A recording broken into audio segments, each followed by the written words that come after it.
ఇప్పుడు పెట్టుబడి సగానికి సగం తగ్గించే విధంగా మనం ఎప్పుడైనా ఏ ఇత్తనం వేసుకున్నా పైపాటి స్ప్రేయింగులు తగ్గాలి.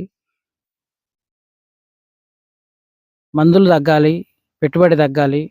సరే మందులు కొట్టేది ప్రతీది తీసుకున్న ప్రతీది నీట్‌గా, పర్ఫెక్ట్‌గా పనిచేసేదే అంటే టార్గెట్ పెస్ట్ ఏదైతే ఉందో, సమస్య ఏదైతే ఉందో దానికి ఏదైతే పని చేస్తదో అదే మందు మనం తెచ్చి కొట్టాలి.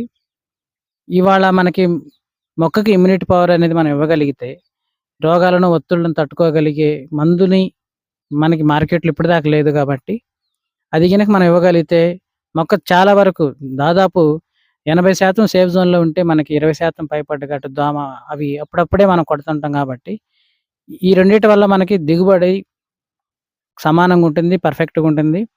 పెరుగుతుంది. ప్లస్ పెట్టుబడనేది తగ్గుతుంది. పెట్టుబడి తగ్గటం వలన మనకేందంటే రేపొచ్చే ఆ ప్రాఫిట్